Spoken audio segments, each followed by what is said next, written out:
First came the insult. Then came the injury. But when it came to taking hostages... Wow. Suppose you'll use this drama as a reason to have another affair. We're just going over and get it over with. Hasn't he suffered enough? Shows me because I was alone. Shut up! Hijacked your parents. Denis Leary. You know what this family needs? A mute. The Ref. Rated R. Starts Friday, March 11th at a theater near you. Welcome back to Almost Cult Classics. My name is Joe Ramone, and I'm joined by my friend and co-host Ryan. The podcast. Hello, and welcome back to Almost Cult Classics, the podcast. My name is Joe Ramone, and I'm joined by my friend and co-host Ryan Lancello. Howdy, folks. For our holiday episode, we'll be talking about a holiday-themed movie, The Ref, from 1994, directed by Ted Demme, starring Kevin Spacey, Denis Leary, Judy Davis. J.K. Simmons is in there. First film role of J.K. Simmons. Robert Ridgely. Oh, yeah. And Richard Bright, who I'm watching the movie, and I'm like, why do I recognize this guy? It's Al Neary from The Godfather. Yes. Richard Bright. Yeah. And Glennis Johns, who plays the grandmother. Do you know who that woman is? Yes. She's the mom from Mary Poppins. Oh, okay. She's still alive. Wow. Yeah, she's 99 years old. I looked this up. She's still alive, but yeah, she's kind of good in this. Kevin Spacey's mother? Yeah, the mother character. She's all right. I was shocked to find out she's still alive. Yeah, 99 years old. And I was like, why is this woman a Disney legend? I started going through her filmography, and I'm like, Mary Poppins, what is it? A lot of people, like Dick Van Dyke, Julie Andrews, there's some... I gotta be honest with you. I don't know if I've ever seen that all the way through. Really? Yeah, just one of those... We had a compilation tape when I was a kid of, like, different songs from movies. Sing-along songs. Like, Was it just Disney movies? Yeah. Yeah, that's what I And it was like Bed, Knobs, and Broomsticks, like Bottom of the Sea. I must have seen that like sequence a billion times. I don't think I've ever seen Bed, Knobs, and Broomsticks, though. I would agree. I had the same thing with Song of the South. There was like the Zippity Doo-Dah sequence on there. Dude, I used to watch that. Zippity Doo-Dah was like in my head as a kid constantly. What was the problem there? I don't know, but I believe, I could be wrong, that guy won an Oscar for that movie. Oh, we better ban it. But that's what it's a bad Oscar. It's like, I don't know. I think Uncle Remus was a freed slave, and he's telling the kids his stories. But and did you want him to be a sad actual slave? I never got the controversy with Song of the South. In fairness, I have only seen that movie once. I have a bootleg DVD somewhere. I'm sure you can find it on YouTube or something now. But we really don't want to talk about The Ref, do we? I mean, it's hey, you know what else? There was another one too. Shit, what was it called? It wasn't Songs of the South. Sounds of South America? I don't know what that is. Oh, it's great, man. It's like, it's all Disney shit, but they go to Brazil and Mexico. It's like Small World? Three Caballeros. Oh, yeah. God, I love that. Yeah. I need to move to South America. But yeah, The Ref was a movie that... It was a movie. It is a movie. I've seen it requested before. People have requested this movie. It's just like when it comes to time around the holidays, I'm like, oh, let's do one holiday movie. There's not many that, like, when it comes to Christmas movies, it's either they're like a bona fide classic, no one's heard of it, or it's like this, where like they're kind of in the middle. This falls like for me like Trapped in Paradise, and like it's like Christmas movies that are. I like Trapped in Paradise. I remember enjoying it. It's not the best movie. No, it's better than this. From what I remember. Yeah, this one it's just kind of like. I don't know. Where do you begin with The Ref? It stunk. Yeah, it's not. It has no idea what it wants to be. I feel like it's trying to be three different movies at once, and it does not. It never connects. Yeah, I mean, it really. I feel like it became like a Denis Leary vehicle, even though it wasn't written that way. I feel like because Ted Demme and him they have worked together. He was directing Leary's stand-up specials and stuff like that. What are your thoughts on him, Denis Leary? Yeah. I don't know. I haven't seen enough of his stand-up to know about him. I know there's some controversy with the Bill Hicks stuff. And Louis C.K. And I don't know. I remember enjoying Rescue Me like 15 years ago when I would catch it on FX. That show was such a punchline to me and my friends. Really? Well, because it's like, I'm Denis Leary. I'm the sad firefighter. Can someone rescue me? It's like, all right, dude. I think he sees ghosts and stuff, and like great supporting cast. I mean, he's not a bad actor necessarily, but like, I have a feeling his stand-up does not hold up at all. I remember loving it as a kid. And I mean, like, as a 10-year-old. You're like, whoa, this guy's angry, and he's really talking fast, and it's funny. I have a feeling that shit don't hold up at all. I was going to watch it, but I was like, after this, I was like, I'm good. Generally, I go in super in-depth with, like, these directors and stuff. I got to a point where I just had to, like, I had to tap out. Like, it's Ted Demme. I was The telling, late Ted Demme. Yeah, I was telling Joe before the show. I'm not trying to shit on this guy too much. For all accounts, he seemed well liked, nice enough guy, I guess. But as a filmmaker, just what did I say? Rank amateur. He's just the most generic of film. I kind of hate everything he does because he doesn't even do anything. Like there's no signature style of bad here. Did you know that one of your favorite films is dedicated to him? Is it Punch Drunk Love? Yeah. Yeah, because I'm saying he's probably a good guy, but like, yeah, I might be like, hey, thanks. You know, you clearly liked Boogie Nights because you rip it all. Like, dude, I'm jumping ahead here, but like, What are you talking about in particular? Blow? Blow is one of the worst movies I've ever seen. Like, Blow is one. It's I'm completely, unless you bring something new to the table with like the drug saga, it's already boring. What's gonna happen? Hey, I'm a guy. I'm going to sell drugs. I'm going to make a bunch of money. Am I going to get away with it? No, because they never do. That's Blow. You know every beat, you know what's going to happen. Every song, it's wall-to-wall song cues, and it's like shit like that was used in a movie. For a very like pivotal scene, the song is connected with that. And I brought this up before, like, just because Scorsese uses, Give Me Shelter, doesn't mean you can't, but you better earn it.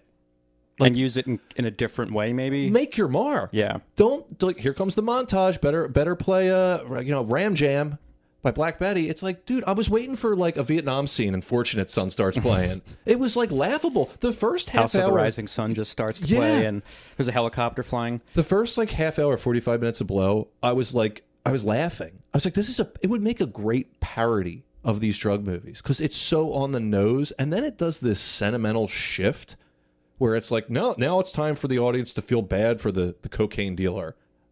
No, I don't fucking care. Yeah, I was going to rewatch it this time around. I didn't, so I haven't seen this in a few years. I remember appreciating some of the performances, at least. Ray Liotta. Late Ray Liotta. Isn't Paul Rubens kind of good in it? Paul Rubens doesn't play Pee-wee, so it's at least there's that. But it's like, dude, like the scenes where he's a child, it's like sepia-toned filter. It's fucking like brainless. I know it does that thing where it's like young Johnny Depp is supposed to be playing like, I don't know, a teenager maybe with Ethan Suplee, he looks like he's gonna pop.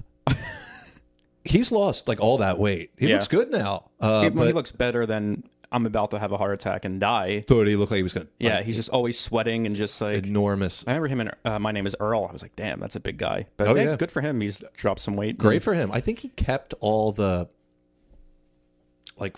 Yeah, you have to. Well, no, you don't have to. I think he did it to be like a reminder. Oh, I think I saw you that surgically removed? You mean? I guess. I don't know. Works. I'm skinny. I don't, yeah, I was gonna these say, things don't concern fortunately, me. I don't have to worry about the. But dude, honestly, I was like stunned at how bad Blow is. And then like they do this thing at the end where like they show the real George Young and like he looks sad and he's in prison. That. And I'm like, I hope he fucking dies in there. Is he still? I don't know. He was supposed to get out a couple of years ago. I don't know if he's alive or dead. I don't care. So the thing about Ted Demme starts on MTV. He was a production assistant, it looked like, and then he did Yo MTV Raps, which I'm not familiar with. It was like a rap program. To show rap videos. And Ed Lover and Dr. Dre. He ends up doing a feature film called Who's the Man? With Ed Lover and Dr. Dre, yeah. Did you check that out? I was gonna, but dude, honestly, I just had a real bad taste in my mouth. Like, I was trying to watch all this guy's movies, and I watched The Ref, didn't care for it. Figured, well, Blow can't be that bad. Like I said, it's probably one of the worst movies I've ever seen. And then I tried watching Beautiful Girls. I turned it off after 20 minutes. I'm like, this guy don't know what he's doing. You know what he does, and you can get back onto Who's the Man or whatever. He's so in love with film and filmmakers that he cannot step away and put his own print on it. Oh, the Brett Ratner syndrome. Dude, what a great fucking analogy. It's the same thing. These guys have no voice. They're technically proficient, I guess. I don't know. They're good enough communicators. That's certainly a big part of it. But, like, there's no artistic anything here. Like, I can't get over how bad Blow is. I hate Blow so much. I might even like it. I hate it so much. Is there like any critical accolades, Oscars or anything attached to Blow? No. Okay. Razzies? Is there? Tons. I thought, when we do these episodes, you tend to go in the route of looking at everything the director's ever done. I try to stay more concerned with just what we're talking about. Right. And so I don't know where Blow falls critically. I don't. I think it's probably critically. I think most people, critic wise, it's redundant and it brings nothing new to the table. It wastes Johnny Depp, who's a good actor. He gets to do nothing. Like, you got this crazy guy, and he just kind of, hey, we're gonna move weight. Okay. Opening month, just terrible crap. Every hacky thing you could do in a drug movie, this movie does it, and it acts like whoa, cool, right? Yeah, for like 13-year-old boys, maybe. I don't know. It's such a shitty movie, but I gotta finish Beautiful Girls. Yeah, at this point, you're committed. I feel like you have to. Well, Timothy Hutton was like flirting with like a 13-year-old Natalie Portman in it, and I'm like, where's this going? I'm a little curious, but is this The Professional? Yeah, she really made a career out of that early on, didn't she? Yeah, and I watched it for the first time last year and did not like it. I haven't seen it in years either. Yeah. I'm probably gonna. I might get some shit for that, but there's good performances in it. Who cares? I just thought it's like the fact that it's like held is so great. It's like it's an enjoyable action film. It's not like. Speaking of getting shit for something, this quick aside. I forget your name already. It doesn't matter. But on that episode we were talking about Barbarian, someone pointed out on the YouTube comments, they were like, I made a comment like, yeah, the address of the place was like 457 or whatever. That was the year the barbarians invaded Rome, and it was just a total coincidence. They didn't know that. And the guy was like, dude, that's bullshit. It's like, you believe that? He's like, you probably believe Fargo's based on a true story. You called me out. You're totally right. I am gullible and naive. Total bullshit story. Do you want to talk about the thing that we got completely wrong that we had to edit out because we knew we'd get shit for it, which was what we were just talking about, was the Scorsese. So I went on this big tangent about how, like, almost proud I was. We all know the long shot scene where they're entering the Copa in Goodfellas, and it's playing... and then he kissed me. Yeah, it is I think that, that's the name right? of the song, yeah. Dun, Yeah. dun, dun, dun, Yes. dun. I don't know why. The end song in Barbarian, I thought it was that. So, I mean, we went on for like... Dude, and I was full on board with you. You sold me on it, too, or I was convinced. It's Goodfellas with that song. That's right, yeah. So to use... like, here's the other thing, and I respect this a lot.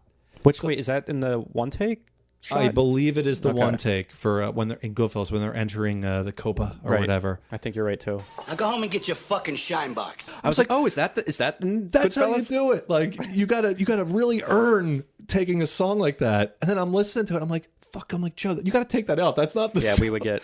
We would have never heard the end of it. In your defense, the Ronettes who recorded "Be My Baby" also have a song in Goodfellas, which is that I think Frosty the Snowman during the. Frosty the Snowman. So you were. There were similar I elements love there. that car. You see that car? I love that car. It's in my mother's name. Again, yes, we just don't want to talk about the ref. Look, there. No, again, there are things that are worth talking about, and particularly like you said, the director. There's some choices there. Well, here, we can touch on Richard Lagrevides. Yes, that's ties into something I have to talk about too. The guy who wrote The Ref, he wrote it with his sister-in-law, Marie Weiss, apparently. He is all over the board. Yeah. I've seen a bunch of his movies. I watched one last night that may surprise you. A Little Princess.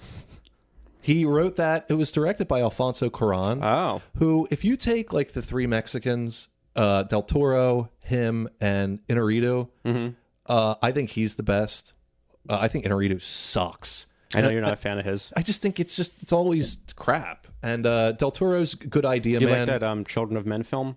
Yeah, it was great. No, I haven't seen it. Oh, really? Yeah. Oh, it always misses me, but I know people are really fond of it. I think you'll be surprised. It's Little Princess is just a movie that you could not have made me as a young film fan less interested in this movie just by the poster, the marketing. It's just like, No. I was like, this is a movie for... But even if you got like a little boy to watch it, I think, once you get past that it's all little girls in a girls' school and stuff, it makes me think that there must have been I think there was a brief window where there was really care and something like, it was an elevated children's movie. Like, I was good. I liked it. I didn't, it's not for me necessarily, but I'm like, this is a movie I would show my kids if I had them. It's very good. I was surprised. I really enjoyed it. He also wrote a movie I'm really fond of, The Fisher King. Which we got to do Gilliam on the show. Maybe we'll just do that and just... there's a couple other ones. There's a couple other ones that might be better, but Fisher King's really, really good. And he did... I was going to save this for our movie catch-up this month, but I'm going to talk about it now because last movie catch-up, I was like, oh, I have no interest in this movie. And then I was like, you know what? I'm going to watch it. So I watched The Bridges of Madison County. Oh, it stunk. Oh, it was so bad. Why? Oh man, what a bad movie. And I know people like love that movie. It's considered to be like a tearjerker. Meryl Streep is nominated for an Academy Award for it, which is, I thought she was not good in that movie. She's doing like an Italian accent the whole time. Oof. And I like a barada, like that. Like, it felt like one of those. My high school girlfriend used to be not my current. I'm not dating a girl in high school now. no, in you're high school, you're middle school. My 16-year-old girlfriend, when I was also 16, was a big fan of the Nicholas Sparks movies. So she would drag me to the movies to see those. It felt like one of that. It felt like your sappy, like just teen schmaltzy romance movie. Didn't Clint direct this? And Clint directed it. God. And we can go ahead. There's a scene where he's out, because she's a married woman and her family's away, and he kind of comes to town and ends up meeting up with her, and he's in the backyard washing at one of the pumps with his shirts off and his disgusting like saggy old man body, and she's looking at him from the window, like touching her shoulders and like and longingly looking at him. It's just like, it's so, like you said, we talk a little bit about it, where Clint likes to do like, I'm being different, I'm gonna do something that's out there, and this is like, no, dude. Like we're talking about Kevin Spacey, he did that Midnight in the Garden of Good and Evil movie, which I was like, I'm like pumped for that. And I said this before, it was like always a movie I'd see in the video store, like that's for adults. Like it's fucking terrible, dude. It's so bad. Like it's like this shit where it's. Have you noticed like? Actually, you just watch The Ref. They're very actorly. Everyone's acting, and everyone's trying to like one up each other in terms of performance, and it's just like, but they're not acting inconsistent together. Yeah. Do you know what I mean? I do. Yeah. Oh my god! But Clint's not good at that. Clint is not like. I thought that last movie he did, Cry Macho. It's not great, but like, man, like when he cannot direct people that are like inexperienced performers. He's not very good. It's the same thing at Gran Torino. Oh, like, that kid is the worst. They're terrible. Well, his whole thing is. Under budget, ahead of schedule. Yeah, I don't think he's ever broken that. No, and again, he's a director I have to give credit to because he also is all over the board. But man, when he tries to do these sappy movies, it's not good. Midnight in the Garden of Evil, it's like you can tell it thinks it's being like subversive, or it's not. It's maybe for the time. Now looking back, it's like very quaint. I'm like, this is stupid, and no, people don't act this way. I think that's the other thing. Like movies don't need to be real, right? But if you're making a quote unquote realistic movie, it's got to be you have to believe it. He also Richard Legrand, what the fuck is his name? Legravenese. He wrote a movie called Unstrung Heroes, which I saw Kramer on the cover. Yeah, I think I mentioned this on one episode. We should maybe do it. But yeah, John Turturro and Michael Richards play brothers with Maury Chaykin, who you would know is that kind of heavy character actor. I don't know. It seems like might be something. You know what else he wrote? Movie I love. Behind the Candelabra.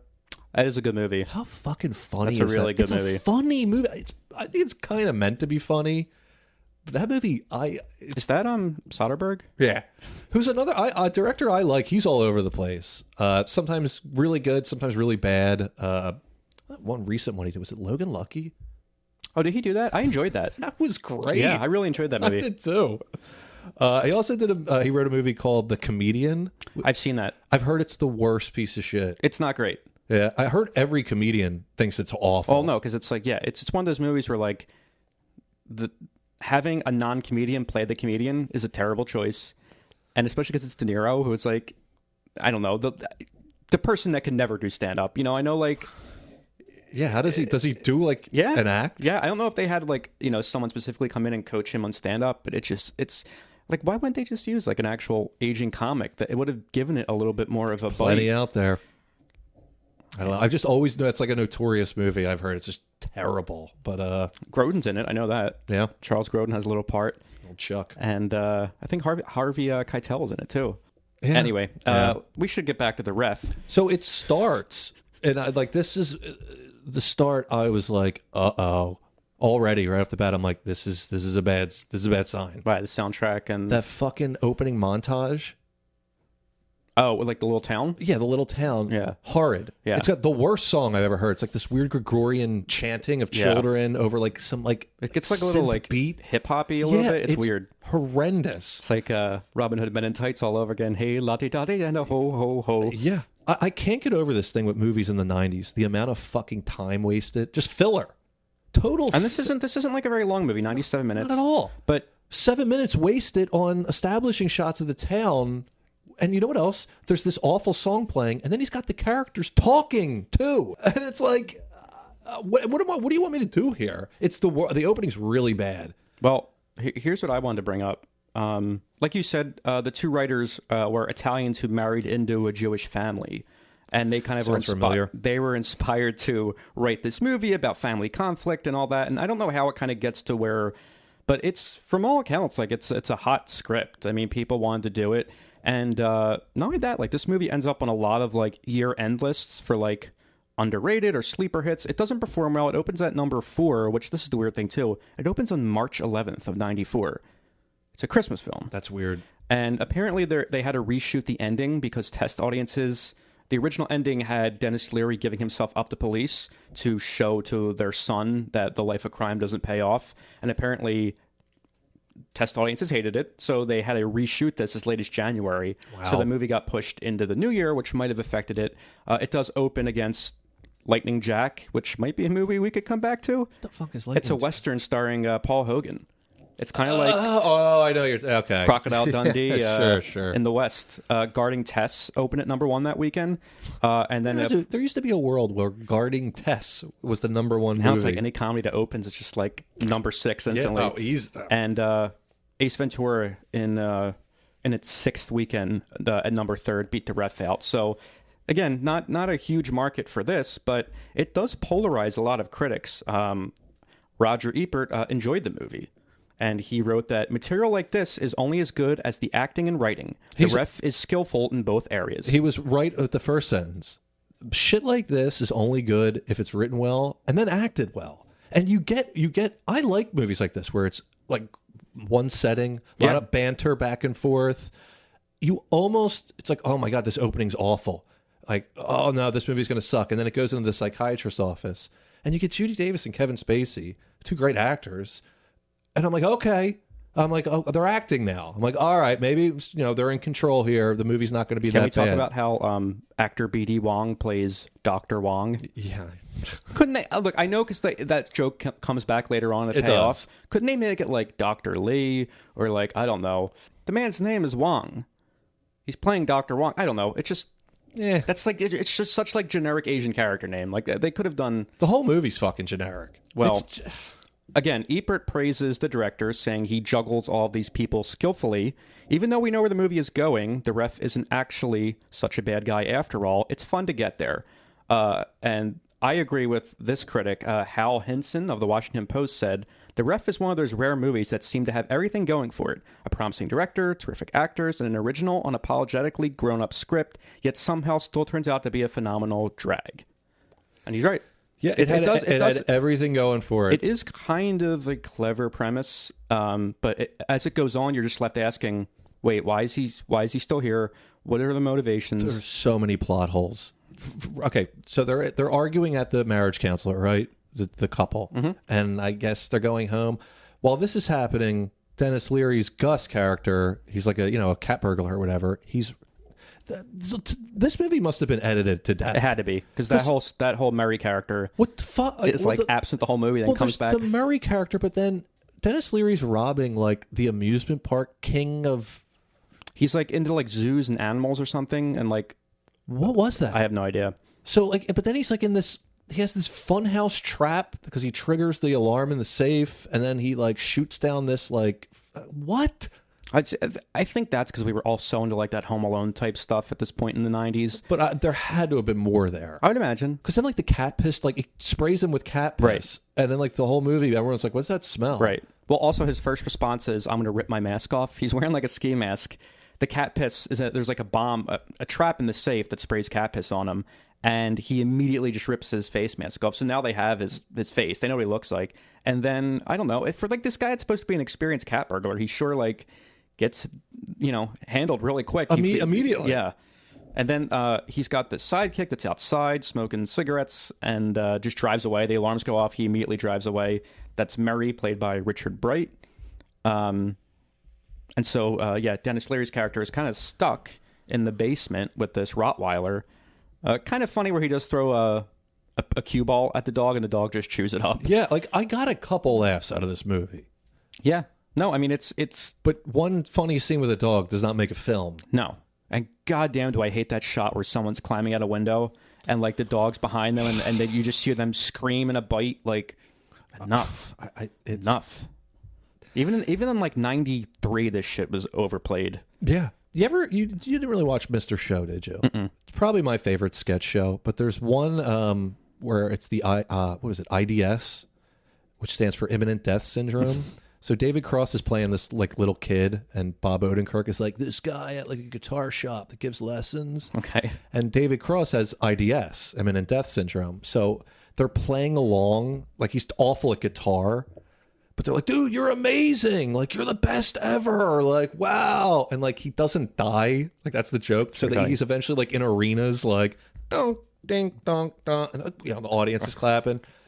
I swear to God, Ted Demme had this because I'm like, just everything. I'm like, it's like baffling to me. It's really mind-boggling.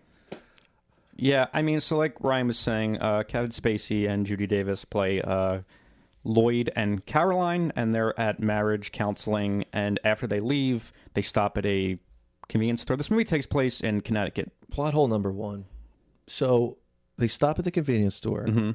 Caroline goes in. Gus waits in the car. Denis Leary has escaped from the whatever house, and he goes into the store, puts a gun in her back, and brings her out to the car. What? Yeah. Why won't you just walk up to the windshield of where the car is and be like... He even says it when they're driving away. He's just like, yeah, I wouldn't have taken this car if I knew it was two of you. What? Also, why would you go in the store? Just wait in the parking lot. Here's how I knew with your gun. I was in trouble with this movie. When he walks in that store, there's a wall of VHS tapes, and I paused the film to look and count the VHS tapes. I happened to pick out Uncle Buck was in there, hey. The Super, Problem Child was there, all right, and Sea of Love, a movie we're both fond of. So good eye. I do like that. Was that a thing that like convenience stores had VHS tapes with like? I think somewhere like a CVS or something. I kind of recall. There was always the bargain bin.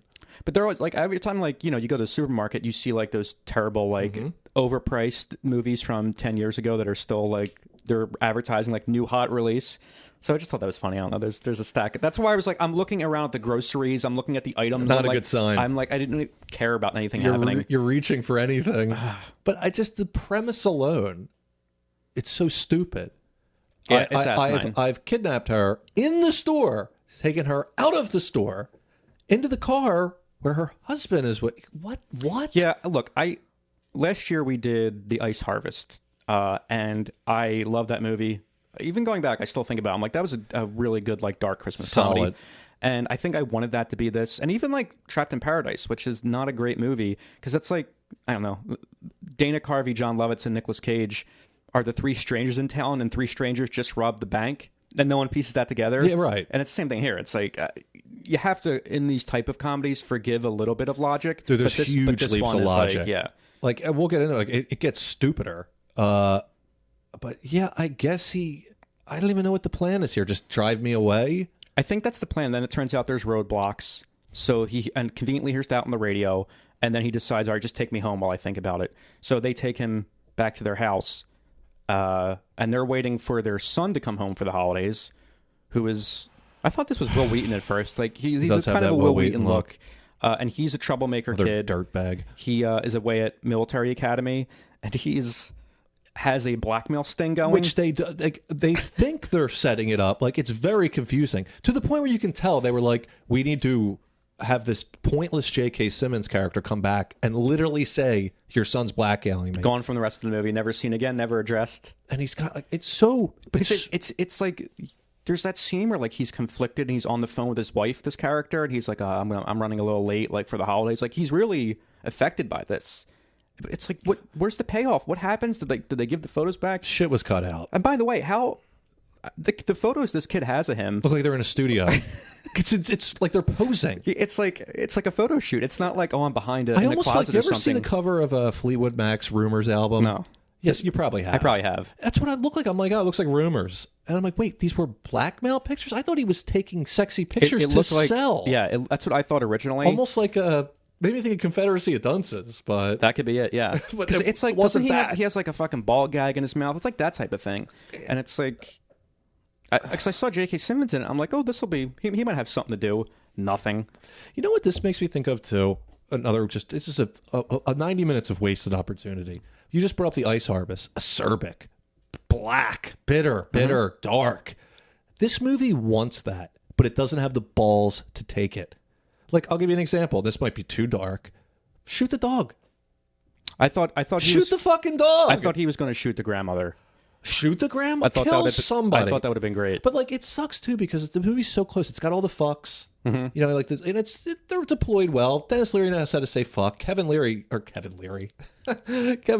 definitely does. I think he's the best in this movie. Who? Kevin Spacey. Yeah. He's acting circles around everyone else. Dennis Leary's just like got one kind of note of like, I'm angry and I'm going to shout and shut up and be quiet. And it's like, there comes a point, right, with this character where you know he's not going to kill you. If he's gone this long without shooting anyone, and there are cops in the house, you should be like, look, he's upstairs. He's not like.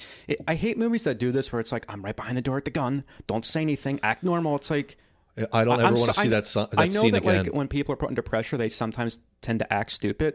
But like, and there's so many chances in this movie where I'm like, dude, there's cops in the house. Just he has your son tied up. Whatever. He's clearly not going to kill anyone at this point. He's a cat burglar. Right. He's not going to kill anyone. Turn him in. Like, what are you doing? Why is this charade of just like, oh my god, it just keeps going on and on. It's do you know what really would have saved this movie?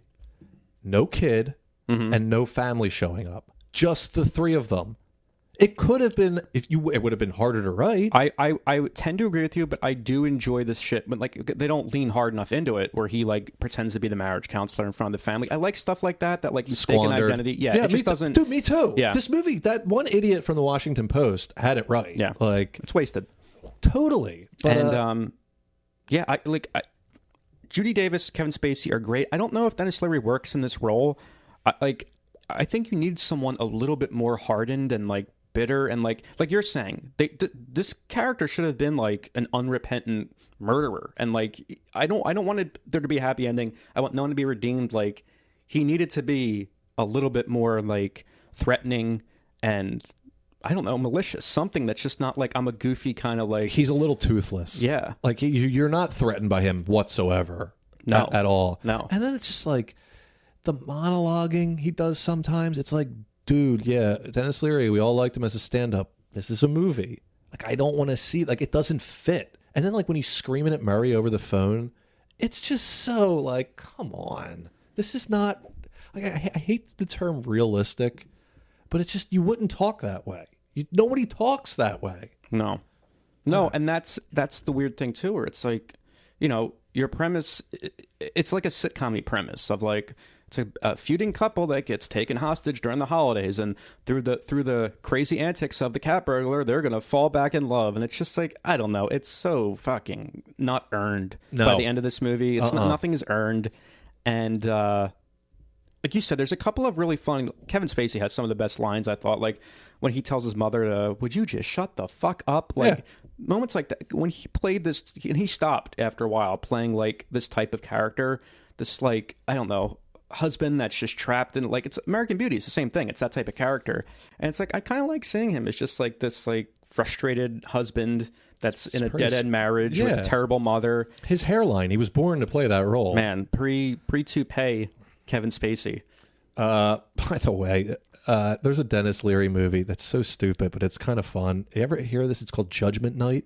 No. It's so stupid. It's like a bunch of friends rent an RV and go to like a hockey game or something. And on the way back, they witness a murder, and Denis Leary's the murderer.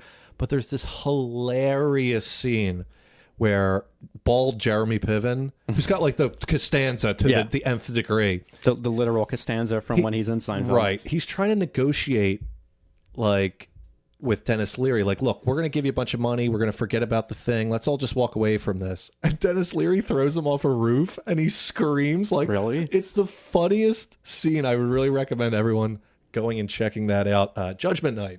I'll check it out. There's a few things I was looking at his filmography where I'm like, that's kind of interesting. I didn't know they made, just talking of Confederacy, they made an adaptation of the Neon Bible, which is my God, I forgot. John Kennedy O'Toole's. They did, and Denis Leary's in that. He's in that. His posthumously released novel. Yeah. I wonder if that's any good. I don't think so. Nah, I doubt it. Because I haven't heard anything of it. But then he's also in Operation Dumbo Drop, obviously. Yeah. He like, cause I was like, what is his first? Like, he really did, as far as like just coming from stand up, really started to get some great film roles. I mean, in The Sandlot, that's a good part. Well, he was doing those Ted Demme directed like interstitials on MTV, and they were super popular. And the asshole song is funny, even if he stole it from Louis C.K. It is a funny song. Yeah. Like I still hear it in my head. I drive really slow in the ultra fast lane while people behind me are going insane. Judgment Night, which is 93, that's his first like credited on the poster movie. I thought it would be this, but this is following that. So again, it's still pretty impressive, all things considered, that like, you know, he starts acting in 91 basically, and by 94 he's got like a top billed movie. So I guess kudos to him, you know. Sure. And even Kevin Spacey was doing, he's the villain in See No Evil, Hear No Evil. Have you ever seen that movie? I don't think so. The Richard Pryor, Gene Wilder movie. He's the villain in that? Villain in that. Oh, man. And his hairline in that is even worse. He just kept accumulating hair as his career went on. Him and Piven. Yeah. It's the funniest thing to watch. There's a great, I'm pretty sure it's the only film he directed, Albino Alligator. Oh, right. Dude, that movie's, I remember that being awesome. I thought he directed a couple movies. I could be wrong. He may, did he do the shipping news? I don't know. That might have been Sam Mendes. I don't know, but Albino Alligator was awesome. I gotta watch that again. Didn't he direct Beyond the Sea? Or am I... Oh, yeah, he did. Okay. That's a weird movie. I haven't seen it. It was kind of, I don't know, it's weird. It's odd. So yeah, he takes them hostage, and there's also like some politics going on with the police force in this town. This is another this movie, plot like, hole. needs another like dimension of confusion. So Denis Leary's Gus robs this millionaire's house, right? Mm-hmm. Then the town elders come in to tell the cops to do something. Where's the guy? This is like the Robert Ridgely was one of these like force. Right. Like, what the fuck? What? Yeah, he's totally wasted. Yeah, he plays the Colonel James in Boogie Nights. For those of you who don't know, they're angry that he's not doing anything, and he's angry because they only call him when it's like stupid stuff, like their dogs are having sex together and stuck, and like what? This whole thing. I'm like, what is this? Yeah, what is this? Even because then like the state police come in, and he has to turn over the evidence, and he's pissed about that. And it's like I don't like it's clear that there's stuff cut out of this movie that just doesn't go anywhere. It doesn't amount to anything. And the stuff they left in didn't need to be there. No. Like, I don't give a shit about the cops. And they're watching Wonderful Life and another movie I don't think I've seen all the way through. Ooh, that's probably that's a scandalous comment. It is. See, here's the thing about that. They explain it. My thing in this film, right? Where it's on every year. Yeah. You just catch it. You never sit down and watch it. Yeah. I don't know. I have. All right. So there you go. Well, go for you, Mr. Ramone. But that's the thing. So he has this tape, and it's point of view of the safe that Gus opened up. So they've got his face on it, and he's showing this to all the other police officers. By the way, one of them is that guy, John Skirty. Yeah. He's in Rescue Me. He's like the Denis Leary's best friend in that show. Is he the little... Yeah. And I guess they met on this. But yeah, he's one of the police detectives, and they're all watching It's a Wonderful Life, and the lieutenant, who is Raymond Barry, he's, we're going to watch this, and he puts it in, and they fuck it up, and end up taping It's a Wonderful Life over the evidence footage. And I was like, it's kind of funny, but like, it should have been something goofier. It should have been like Ernest Saves Christmas, because, that would have been good. It's the classic It's a Wonderful Life. All right, now here's the criminal. Hey, Vern, get the tree! That would have been so funny to me. What? So yeah, I don't really know what their goal is. And the state police shows up, and he's like, "Oh, we lost the footage and whatever." But so while all this is going on, he's got him tied up, mm-hmm. and then the son is coming home. Right, but first he needs to call the bars to get a hold of Murray, right? His partner who ditched him. So he eventually tracks him down at one of these bars he frequents, and he instructs him to go steal a boat. Because there's the roadblocks, yes, and they have to get out of town. Go steal a boat, and he's like, I don't know how to, I don't know anything about, driving a boat. And he's like, oh, figure it out, go do it. So that's how he's going to get to the boat. Goes to the top. It's not made clear. Meanwhile, there's roadblocks, right, and a curfew, and here comes your next dose of unreality. The police are doing house checks. They're going through your house. Right. You realize if a cop came up to you, you could tell him to go fuck himself? You can't do that. I think it's the Fourth Amendment. I don't know. I think the two guys that show up at their house are just kind of like... That's different. Yeah. They're there to see the brother-in-law. Right. Or who... I don't know who that family was related to. Kevin Spacey's character and that guy are brothers. Not Christine Baranski. Correct. She's the outsider in the family.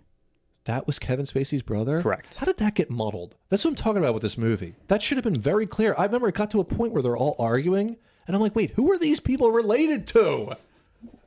It doesn't make sense, George. Oh, my God. But, yeah, dude, you can't... They tried that after the Boston bombing thing. Like searching people's houses, Yeah, and everyone was like, what the... You can't do this. Yeah. They did it. Well, that's the thing, too, about this. It's like... From all points, it's like they could easily just tell these police that, like, hey, the cat burglar's here. He's not going to kill the kid at that point. Well, you know what else? You make a really good point in that they clearly like him too quick. Oh, yeah. It's way too quick. It happens There's almost, no terror. There is no gradual. All of a sudden, he's got them hostage. I got the gun. And like, we're going to let you go. We can't let you get caught. Makes no sense. As all this is going on, another person shows up at the door, which is Santa Claus, who's their neighbor George, who I thought was Burgess Meredith at first because he sounds just like him. It's not. He's an actor. I forget his name. I know. He's one of those guys. But he has the beard pulled up. So I'm like, is that... not really funny. No, he's like giving out fruitcakes, which I'm glad at least they acknowledge are the worst pastry on the planet. Sure. And then like he like hints that like if have you ever heard where that Jesus turned up, the town's manger, the Jesus figure is missing because they think the son stole it. it. Yeah, their son is notorious like in the town of being like, and they like want to defend him almost, but he's not. He's a horrible kid. There's like he's blackmailing people. He's blackmailing. Not nice. No. And it turns out he does have the Jesus. When Denis Leary's going through his broom, he finds the Jesus. Yeah. I must have been. Yeah. My eyes must have been glazed over at that point. Can I tell you one thing I did like this movie did? Please. When Gus is looking at all their family photos, movies used to take the effort to take like production stills of family vacations. It's all Photoshop now, right? It's all like CGI Photoshop. Incredible. Now. Yeah. They used to actually, that was someone's job that would like set decoration. You would go and take like vacation photos with the actors. It was probably a great way for the actors to like bond and get to know each other. And it just makes the difference in these type of things. This movie has a ton of them, like vacation, family events. I love when they, graduation photos. You need that type of stuff when you're dealing with a family comedy like this. It's like they're not even. They think, who cares? Right. It's like, no, it's a little shit is that what will make us care. We may not know it as we're watching it, but it's sinking in. And when you see some dumb Photoshop thing, you know that's not real. They didn't take that picture. I'm going to talk about, on our movie catch-up this month, A Christmas Story Christmas. And to tease you on that movie frames production stills from the first movie. And it's like, these are screen grabs from the first movie. They're not family photos.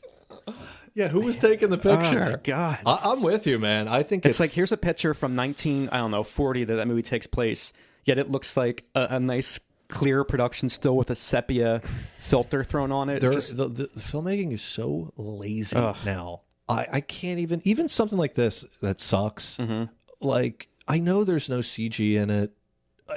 I know I'm watching something. We'll get into it, too. I think we're going to do it on Patreon. We're going to talk about Overnight, an American movie.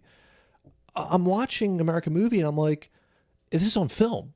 Like, it's so enjoyable to watch. His shitty movie was enjoyable to watch because it's on great black and white 8mm. It looks awesome sometimes. Yeah, on our last movie catch-up, you talked about a movie called Overnight, which is the Boondock Saints behind-the-scenes documentary, and I was talking about American movie. We decided to switch and watch, and we're going to talk about that on patreon.com/almostcultclassics. But yeah, they're really interesting movies because they both deal with the filmmaking process in completely different spectrums. So it'll be fun to talk about that. Yeah.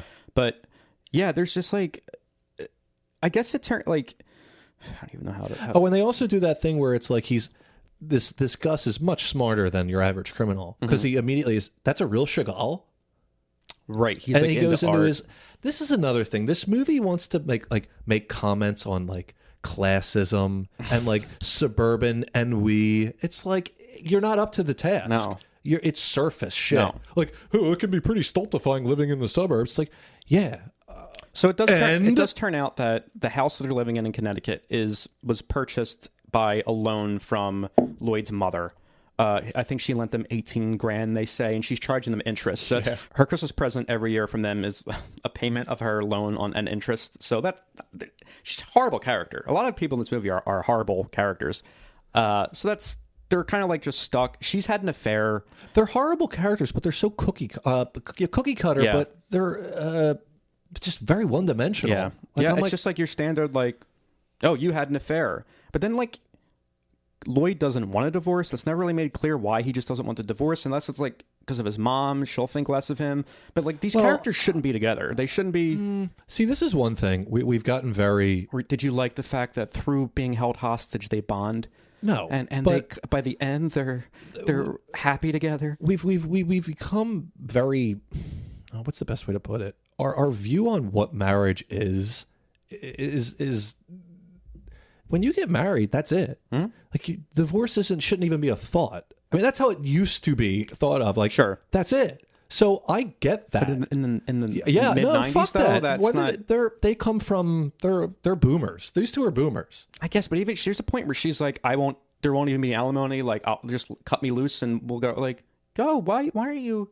He loved her.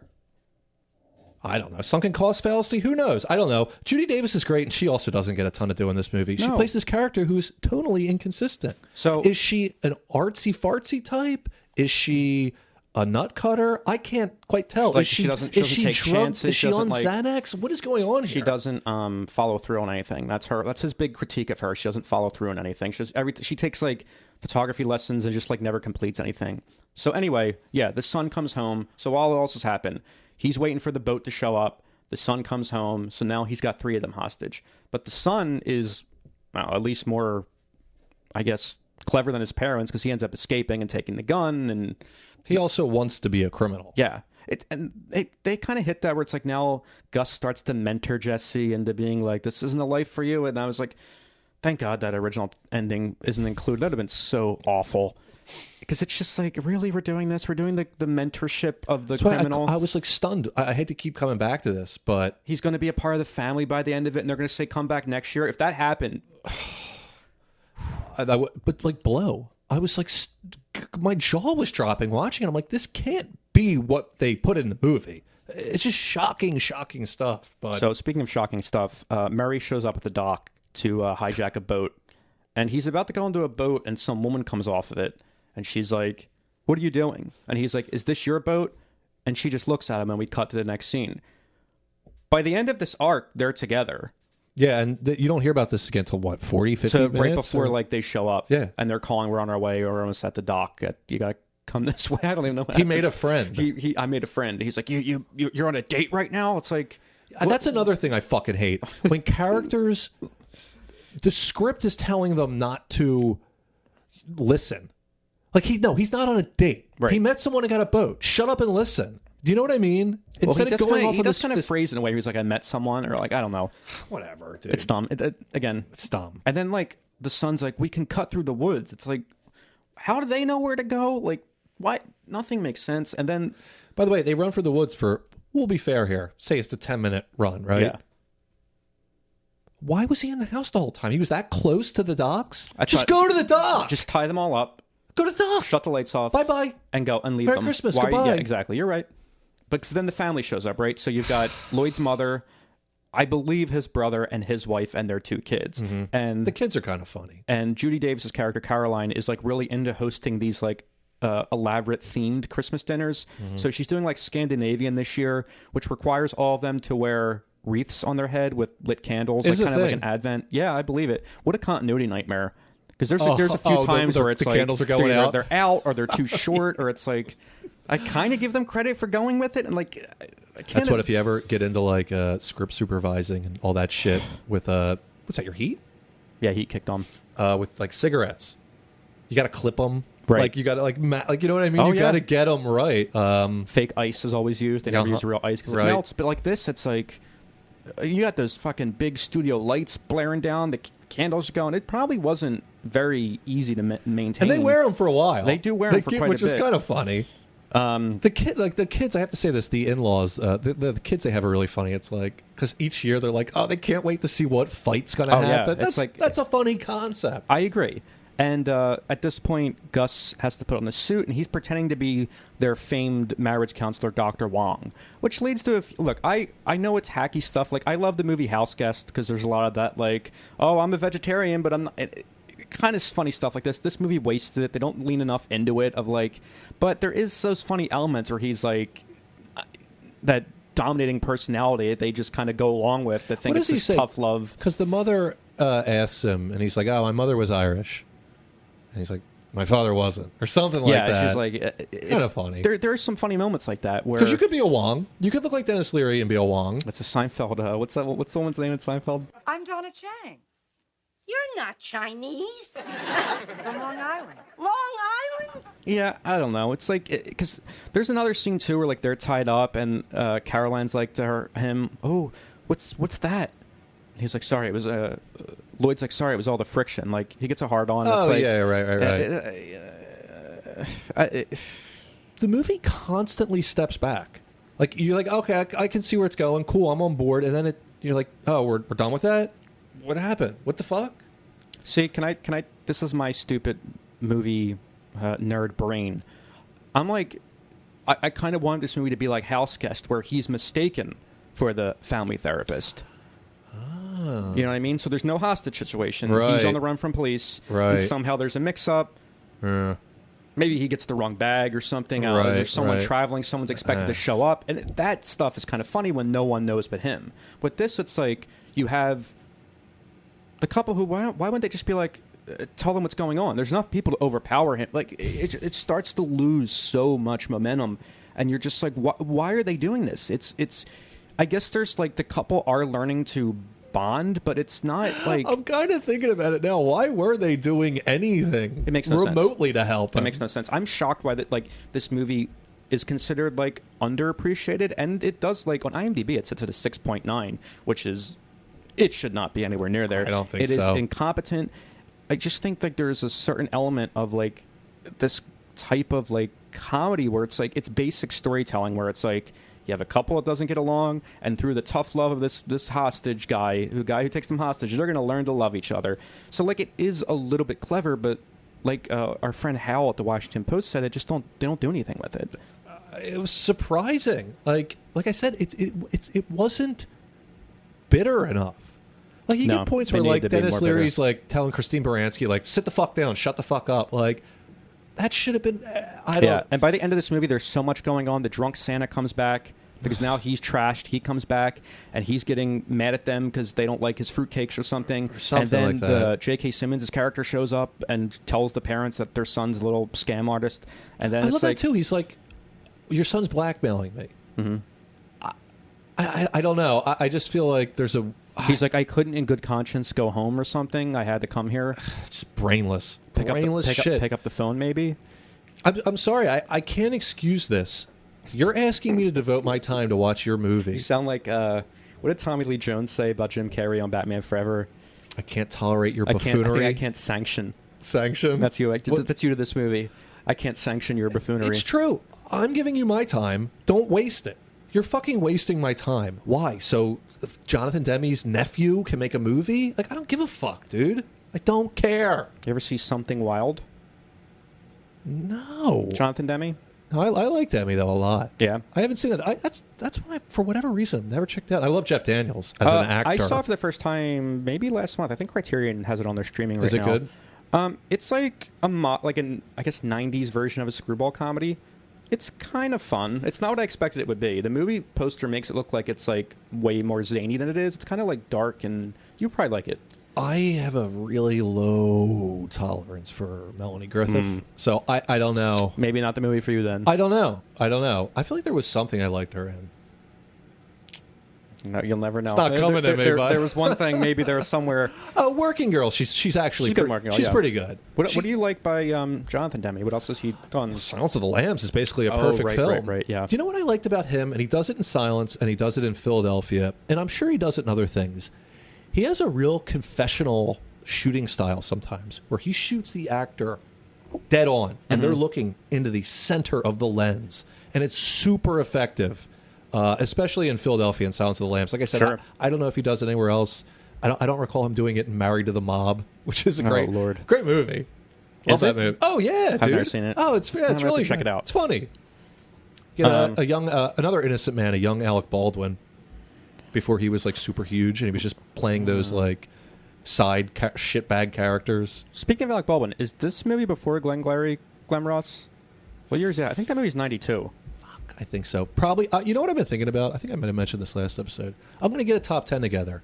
That's on there. You're going to do your sight and sound list? Yeah. Did you see what I put out on Twitter? I was pretty proud of that. I saw it. What did you have? All the Ernest movies. Oh, yeah, right. A joke. That's pretty good.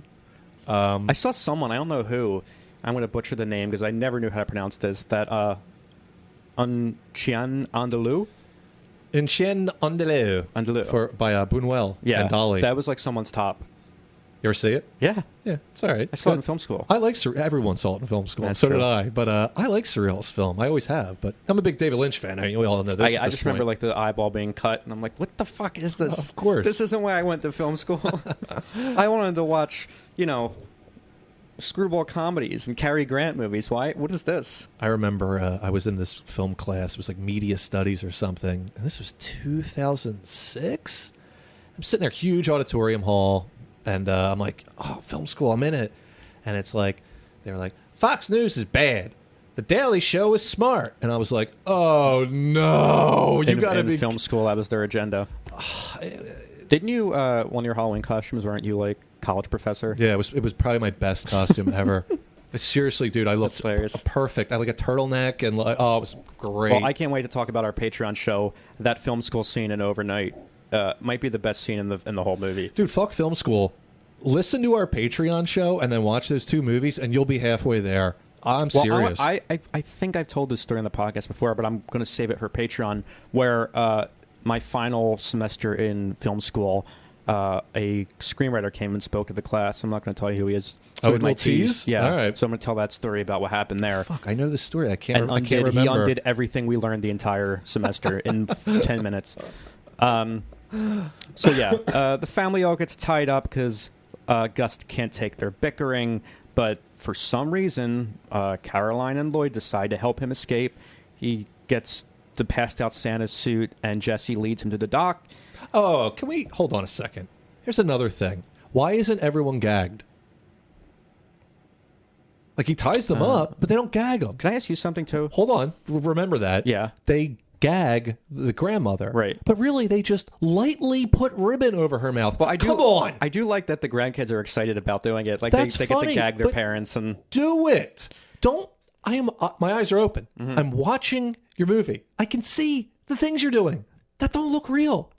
Whenever someone gets gagged in the movie and it's just a sock being stuffed into their mouth, you can take it out of your mouth. You certainly can. Why is that so done? Or you just yell. You make more noise. I understand if you have the sock in your mouth and it's taped over. You can't talk.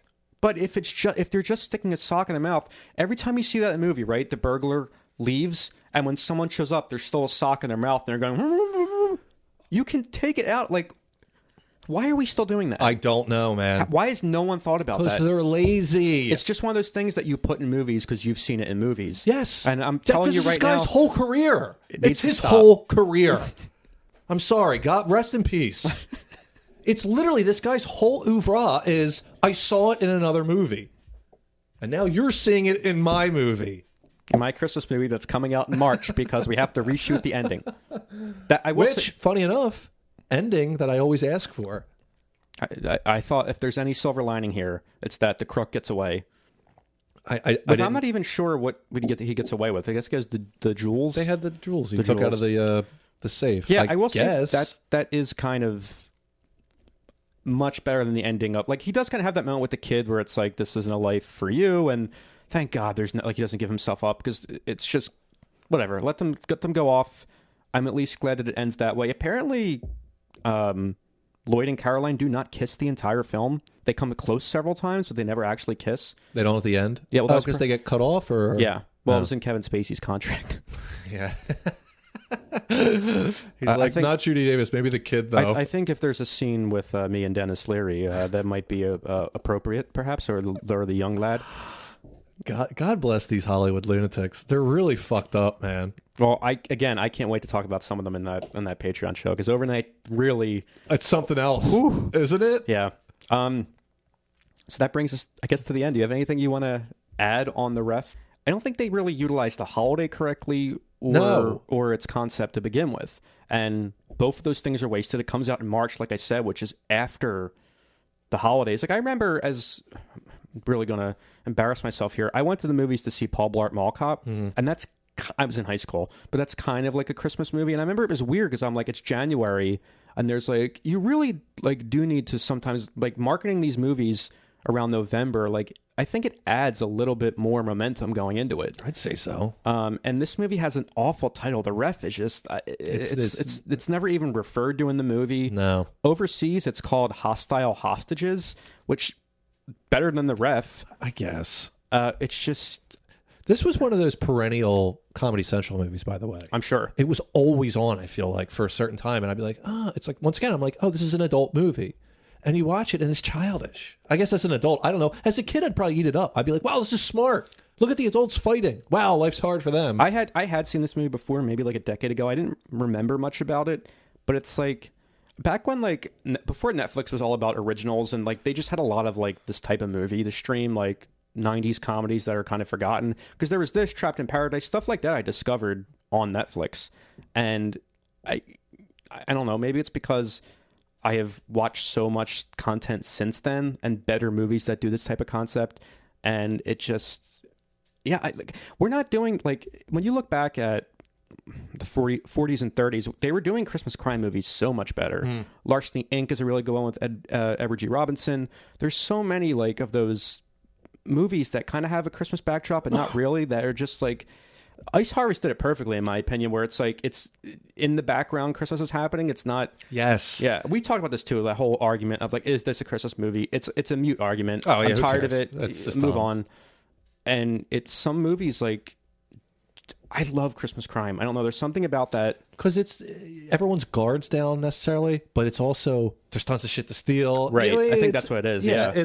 And also, if you're not totally into it, you're probably miserable. A lot of people are miserable this time of year. I found myself in that boat often. That's a good way to so look at it. So it's like, you know what? You don't like that other people are happy. Yeah. It bothers you. You just want to act out. And... Yeah, and like this movie, I'm telling you, man, I felt like this movie was patting itself on the back the whole time. Like, wow, we're really cynical. It's like, you're not. You're not, though. This is a standard, goofy, shitty movie. Right. With fuck. That's kind of it. Like, Well, next Christmas, we'll have to do Mixed Nuts. I've never seen it. You know what's a movie I'd like to do? Is it called Leap of Faith? Where Steve Martin plays like a preacher that's a con man. Holy shit, I've never even heard of Leap that. of Faith. You never even heard that? Yeah, he plays like, he's like a megachurch kind of traveling pastor, and they're like, he's like him and a troupe of con artists. I don't even think that's a Christmas movie. We could revisit that in the new year. Steve Martin is a con man. That's pretty good. He's one of the best, especially when he plays kind of sleazy characters. I always like that. Oh, yeah, he's good sleazeball. You like Bowfinger, right? Bowfinger, we got it. By the way, there's some guy on Twitter. I see some commenting on something with you.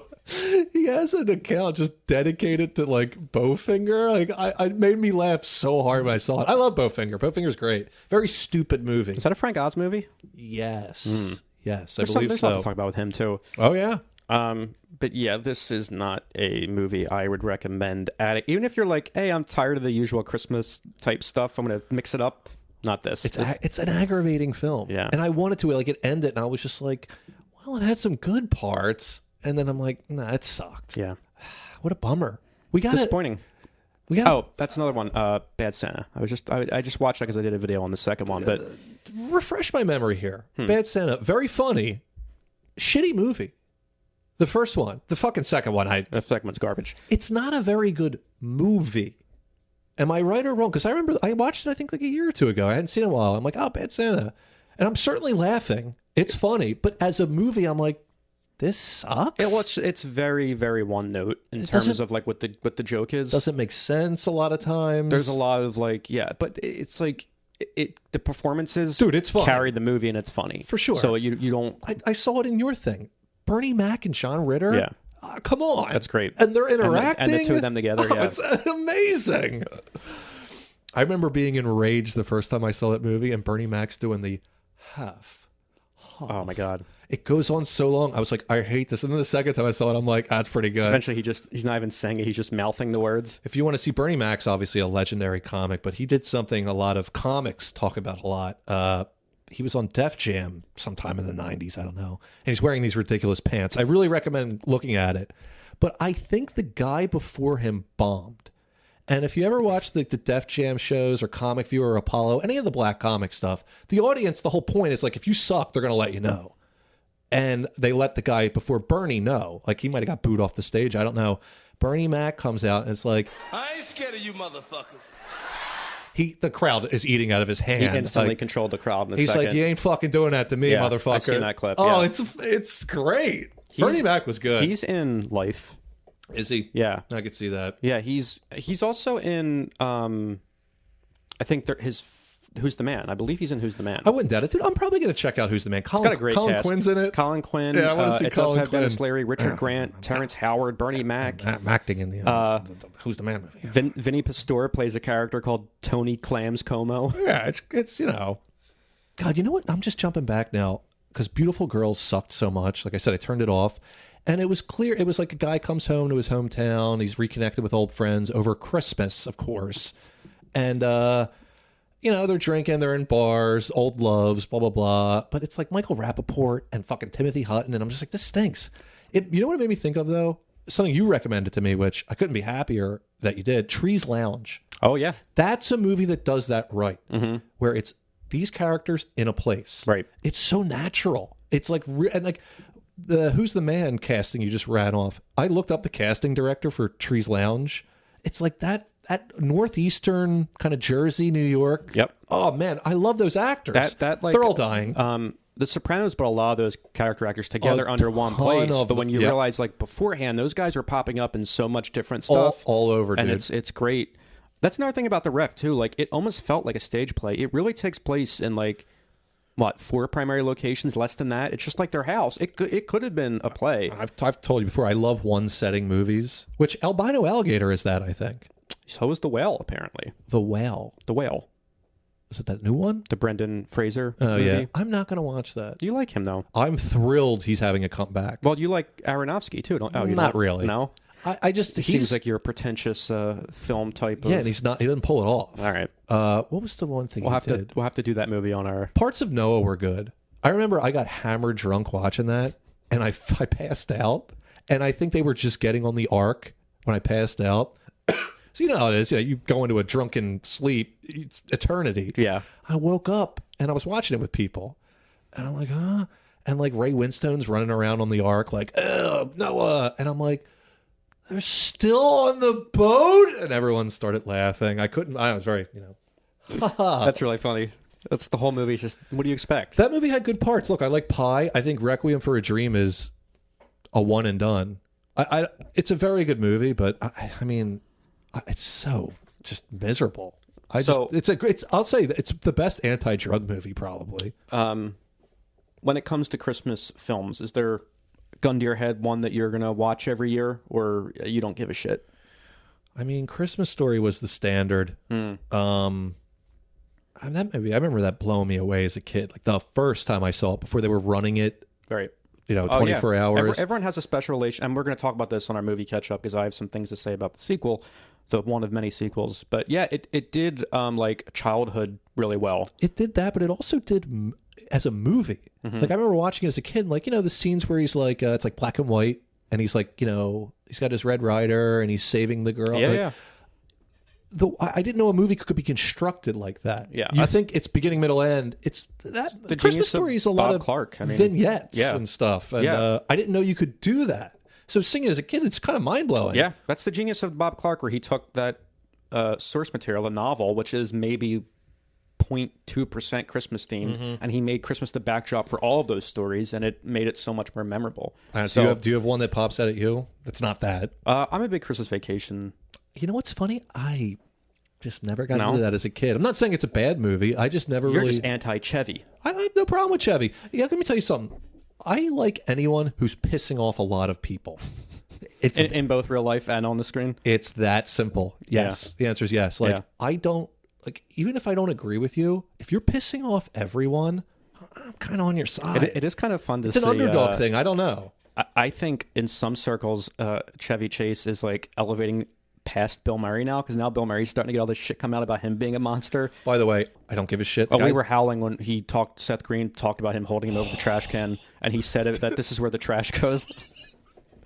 I thought that was hilarious. But I just think it's funny. funny Wait, you want people not to like this guy for doing that? I just like the idea of like Aziz Ansari's making some stupid movie that's not going to be very good. It's going to be the same boilerplate crap we've been seeing. All of a sudden, it's like, wait a minute, we have it out. Yeah, they shut it down. It's like the fucking producers. They're just like, oh my god, Bill Murray's the cooler. They send him in to fuck your setup. Yeah. They can tax write off you. Isn't that crazy that they're just doing that now? They're just like tax write off. Cancel the movie, tax, because HBO Max, they're pulling a lot. Like, I think they pulled an American Pickle, and I'm like, who the fuck is watching that? Who's going to care? I heard that was awful. It is awful. But like, there are certain like. By the way, speaking of awful, go ahead. I'm sorry. I'm just going to say, like, I think people are starting to be surprised now that film is a business, and it's like, no, it's kind of always been this way. We've just gotten used to streaming, presenting it in a different way. But like, it's always been a business. There are movies that never were released on VHS for that reason. Like, they were tax write offs, and like they never, We'll get into it a little bit on Patreon with Overnight, because Weinstein plays a major role in that, and that's all he did. Mm-hmm. He ruined career. He would take you buy your movie and put it on a fucking shelf. There's some scary shit in that movie where it's like, whew. Yeah, so the ref, it's a pass from both of us. Pass. But again, it was one that was suggested, so I'm glad we got to it. But for our next episode, this is one that last January, I think, you decided we're going to kick off the new year with Quick Change, which you said was a movie that, it's directed by Bill Murray, so that's, why is no one talking about this? I said, let's do one directed similarly by a comedian, Harlem Nights, directed and written by Eddie Murphy. Mm-hmm. That seems largely underappreciated. I know you're a fan of, Richard Pryor and Eddie, and I love Red Fox. He's in it. And Danny Aiello is in it. I think there's a lot of like those blaxploitation actors, which you're a fan of. Absolutely. So I know very little about it. I know obviously it's a period piece that's kind of notoriously. Oh, so you haven't seen it? I've never seen it. Oh, good. Neither have I. So we're going in blind. Perfect. And that'll be our first show of the new year. Indeed. Yeah. So I'm looking forward to that. And if you guys have any suggestions for how you want us to follow that show up with our bonus episode, what we can talk about as far as Eddie Murphy and Richard Pryor goes, let us know. I want to revisit. I want to do the toy, maybe. That's. I just watched for the first time Smokey and the Bandit, so I have a lot to say. I've never seen that either. I have a lot to say about, I think, what happened with Gleason's career after that movie and the roles he was doing. But, yeah. But what's the movie Pryor did? Like, directed? Oh, and that's JoJo Dancer, Your Life is Calling? We should do as, like, maybe that's our follow-up. That's what I was thinking. JoJo Dancer something. I think Your Life is Calling. I heard it's not very good, but it's, like, autobiographical, so I'd be interested. Yeah, JoJo Dancer, Your Life is Calling, 86, directed by Richard Pryor and written by he and Paul Mooney. So Paul Mooney. Yeah. You got some. I'm looking forward to it because I think there's a lot of great actors in Harlem Nights. Yeah. And I respect Eddie Murphy did it and then said never again and never directed again. So I think there's probably going to be a lot to talk about there. So, yeah, I'm looking forward to that. But we're going to keep the mics rolling to talk about some more stuff on Patreon at patreon.com/almostcultclassics. Support us there for $5 a month. You get tons of bonus content, special features, stuff like that. And then I'll talk to you. And he will interact directly with you on there. By the way, I'd like to comment on YouTube, but I got to sign in. And, like, I never sign into First YouTube. world problems. It's just... But, I read the comments. Yeah, we always check out the stuff there. So please consider supporting us. To those of you that do, we'll see you over there. And to those of you that don't, we will see you next time. Thanks for listening.